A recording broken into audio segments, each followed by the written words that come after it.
हाय का बघा आता, जेव्हा धरणं म्हाळसादेवी येणार आहे ती असं ठाव झालं आहे तेव्हा धरणं दारापाशी जाऊन असं नुसतं बसलं आहे ती. आव काय आव आव आला का नाही देवी? हिला निस्ती चेष्टा सुस्त्या. चेष्टा आहे वय इथं? हा चेष्टा आहे? अरे तसं न हो रंग्या, पर देवी आलेलं कळणार नाही होय. कसं कळेल? सांगते लिहून बांधतायसनी, त्यात काय झालं? हिला तर डोसकच नाही. साधी गोष्ट आहे वय ती. म्हाळसादेवी जेजुरी सोडून का गेल्या? बानू हताई म्हणून. आणि गडाव जाताना हातनं जाणार आहे त्यांना त्या. असू दे ना रंग्या. अगं तसं नाही, उगत त्यांच्या मनात काय बाय आलं आणि हाता आल्या म्हणजे त्या आपल्या ध्यानात असाय पाहिजे का नको? रंग्या मला नाही वाटत त्या हात येत्या. मला ठाव आहे का त्यासनी हात वाड्यावर न जाताना त्यांचं ध्यान जाईल. त्यासनी हे बी ठाव पडल का मी हातच आहे. तर त्या हात नाही यायच्या, ते जात्याल गडावर.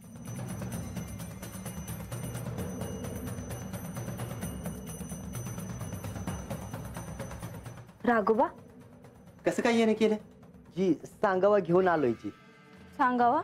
होय सांगावा. कसला सांगावा? जी म्हाळसादेवी गडावर यायला निघाल्या आहे ती. मगाशीच येस पार केली आहे, आता गडावर चालल्या आहे ती. काय सांगतायसा? होय, प्रधानजी आणि लक्ष्मीदेवी त्यासनी घेऊन आल्या आहे ती आणि त्यांच्या संग त्यांचे मायबाप बी आहे ती.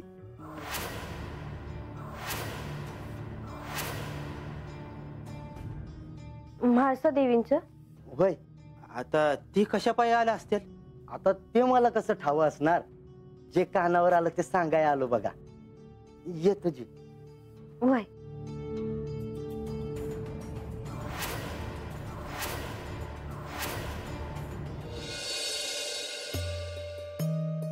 देवी तुम्ही आला सा, आम्हासनी लय बरं वाटलं बघा. देवी तुम्ही जेजुरी मध्ये आला सा, खरंच समजण्याची लय आनंद झालाय बघा. माधवी ताई तुम्ही देवीसनी बावळा.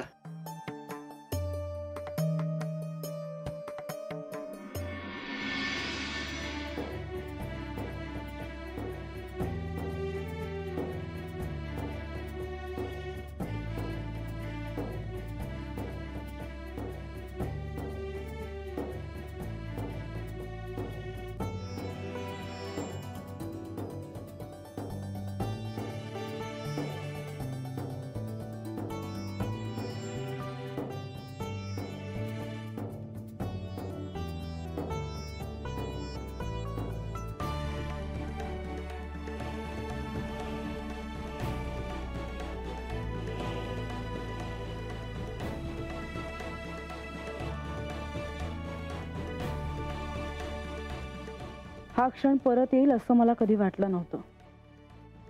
ज्या जेजुरीतून मी बाहेर पडले त्याच जेजुरीत आता परत आले आहे.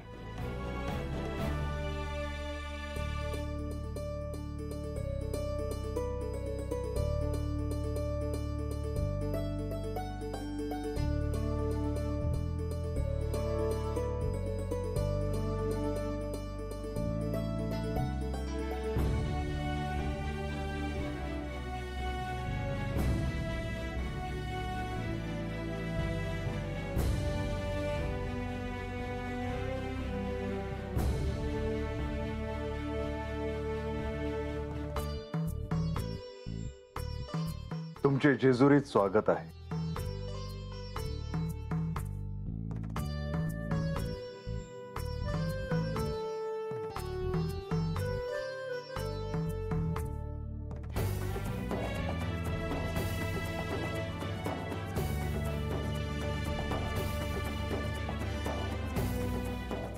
माते, तू मला सोडून कुठे निघून गेली होतीस?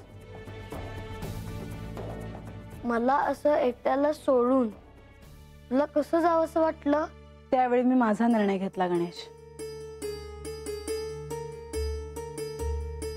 ह्यापुढे असं होऊ देणार नाही. आणि जर तू जेजुरी सोडून गेलीस तर मी तुझ्या बरोबर येईन. असं पुन्हा कधी होईल हे सांगता येत नाही. पण जर मी पुन्हा जेजुरी सोडून गेले तर तुला माझ्या बरोबर घेऊन जाईन.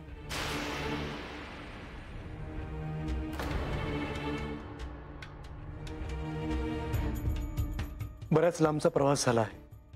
हो. चौडप्पा, जी. अतिथींच्या राहण्याची व्यवस्था अतिथी कक्षात करा. वय. म्हाळसा, तुम्ही देखील आता विश्रांती घ्यावी. देवी, आपण पुढे व्हावं. मी श्री खंडेरायांशी बोलून घेतो. म्हाळसा, चला.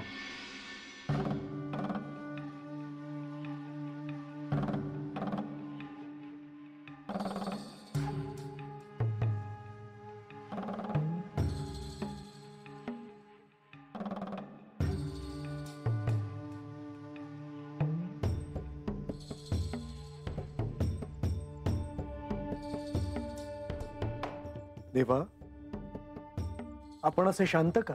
माधवा, मी याआधी तुम्हाला अनेकदा म्हणालो आहे की जर तुम्ही आणि लक्ष्मी देवी ह्या शिवलीलेत नसता तर हे कार्य पूर्ण कसे झाले असते हे सांगता येणं कठीण आहे.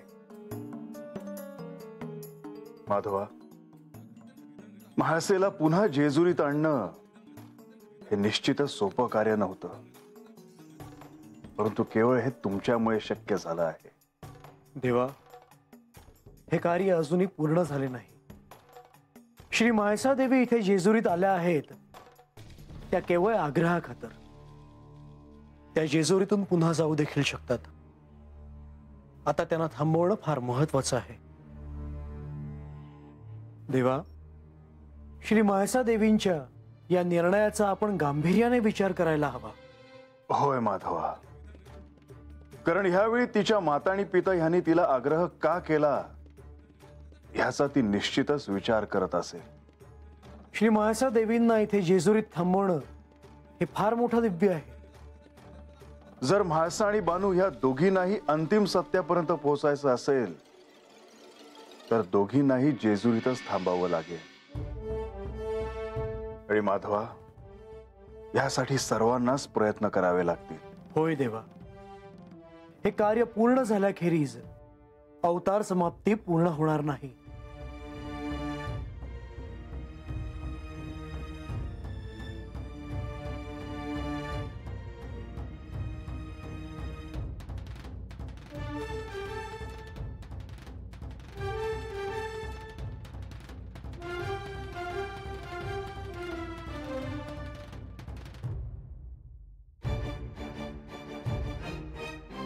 माते, तू मला सोडून गेलीस, मला ते आवडलं नाही. हो गणेश, मला कळलं. मलाही आवडलं नाही, पण मला जावं लागलं. मग आता तू वचन दे की ह्या पुढे तू कधीही जाणार नाहीस.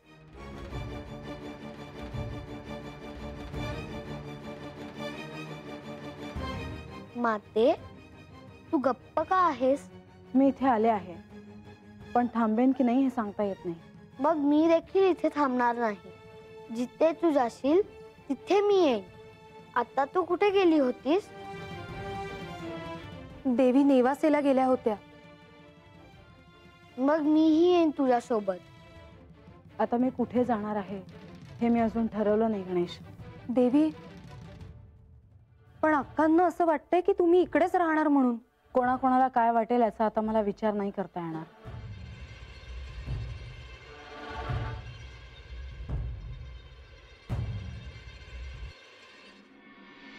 मला वाटतं की तू काहीतरी विसरते आहे.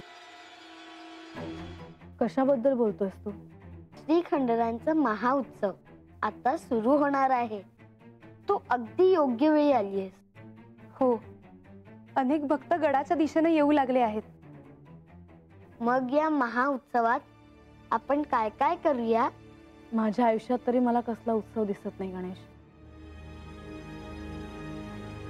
पण ह्या आधी तू खूप आनंदाने हा उत्सव साजरा केला आहेस. त्यावेळी परिस्थिती वेगळी होती. माझा माझ्यावर संयम होता. भविष्यात काहीतरी आशादायक घडेल अशी आशाही होती.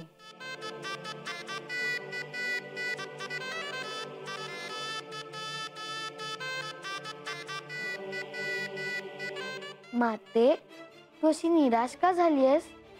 मला जगावंसही वाटत नाही गणेश.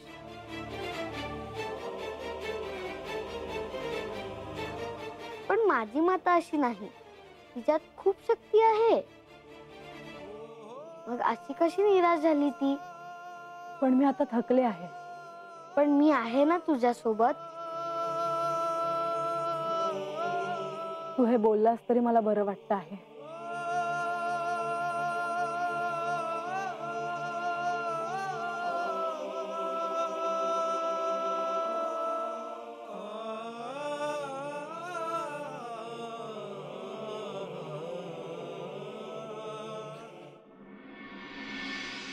गणोबा, राघोबा, या काय म्हणतो, प्रधानजीने लक्ष्मी देवीने लय मोठं काम केलं बघा.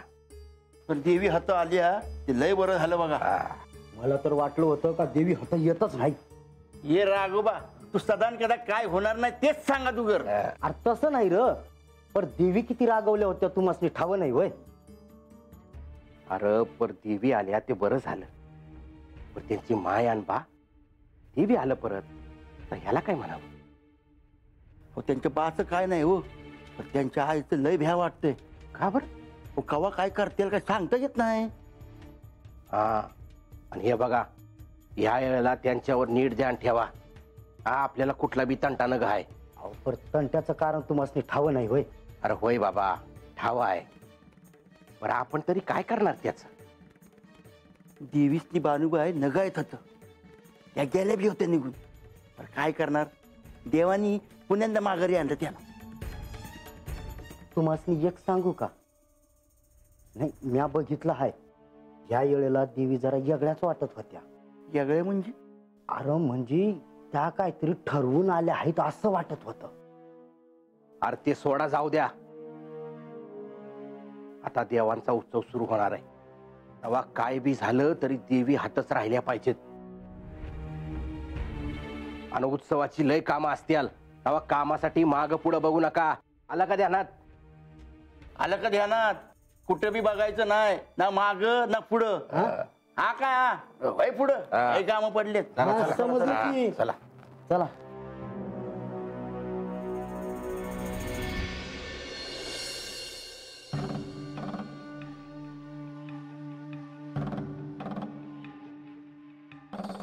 मला काहीतरी सांगायचं होतं.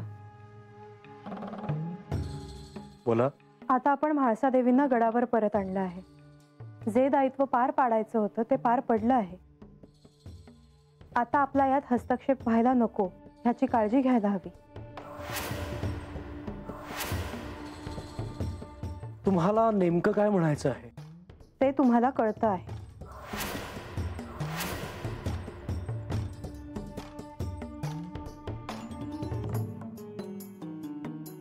देवी, तुम्ही माझ्या कार्यात हस्तक्षेप करत आहात. आणि तो कसा काय? श्री म्हाळसा देवी इथे आल्या आहेत, त्यांनी इथेच राहावं यासाठी श्री खंडेराय त्यांच्याशी बोलतीलच, परंतु मलाही प्रयत्न करावे लागणार आहेत. तेच तर मला नको आहे. का? श्री खंडेराय आणि म्हाळसा ह्यांनी निर्णय घेण्याची वेळ आली आहे. त्यात तुम्ही किंवा मी काहीही करू शकत नाही. निश्चितच काहीतरी करू शकतो. आणि बानूचं काय करणार आहात? काय म्हणजे? ती गडाच्या पायथ्याशीच राहील. म्हाळसा हे स्वीकारतील असं मला वाटत नाही. त्यावरही आपण उपाय करू. वेळ प्रसंगी काहीतरी युक्ती शोधून आपण त्यांनाही थांबवू.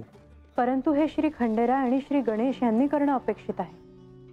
आपण आहोतच, परंतु हा एका कुटुंबाचा प्रश्न आहे. आणि आणि आणि तुमचा निर्णय चुकला तर त्याचं दायित्व तुमचं असेल, आणि मला तेच नको आहे. कधी कधी टोकाचे निर्णय घ्यावे लागतात, आणि ही तशीच वेळ आहे. आता विलंब न करता सत्य समोर आणावं असं मला वाटतं.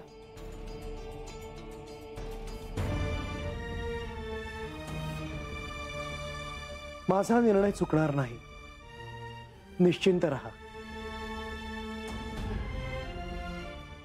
मग देवा, आता पुढे काय करूया? माधवा, म्हाळसेला जेजुरीत परत आणण्याचे कार्य तर तुम्ही पार पाडलेत, परंतु आता तिला इथे थांबवण्याचे कार्य मी तुम्हाला कसे सांगू? आणि ते आता ऐकणारही नाहीत. माधवा, मी म्हाळसेला सांगेन, मी समजावीन तिला. आपण ते करालच, परंतु बाणाईला आपण ज्या पद्धतीने जेजुरीत घेऊन आलात त्यामुळे श्री म्हाळसादेवी रागावल्या आहेत. त्या तुमचंही ऐकतील की नाही हे सांगता येत नाही आता. मग माधवा, आता आपण काय करावं? आपण नारद मुनींना बोलवूया. माधवा, प्रयत्न करा.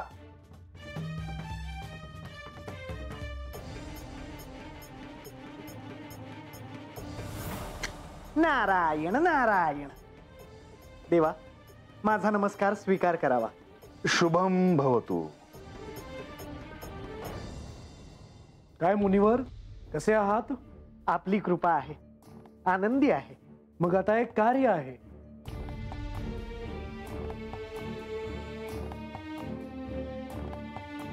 हो का? अति सुंदर. कार्य फार अवघड नाही ना? मुनिवर, कार्य तर अवघड आहे. नारायण नारायण. मुनिवर, मला फार प्रस्तावना करायला आवडत नाही, त्यामुळे स्पष्ट सांगतो. श्री म्हाळसादेवी जेजुरीत गडावर आल्या आहेत हे कळलं असेलच आपल्याला. नाही, परंतु असे झाले आहे का? अति सुंदर. कार्य काय आहे? मुनिवर, श्री म्हाळसादेवींना भेटायचं आणि त्यांना पटवून द्यायचं की त्यांनी जेजुरीत इथे गडावर थांबणं कसं महत्वाचं आहे ते. मी सांगू? अर्थात. मुनिवर, त्यात भय वाटण्याचे काहीच कारण नाही. हो, अनुभवच एवढा दिव्य असतो, मग भय वगैरे काही राहतच नाही.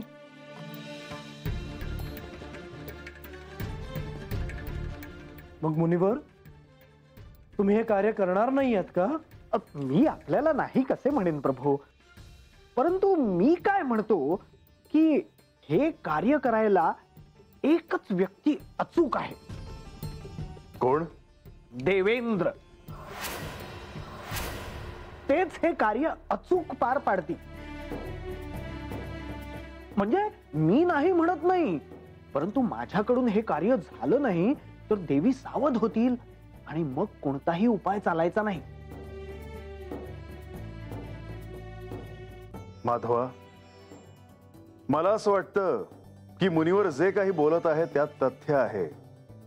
आपण तसंच करावं.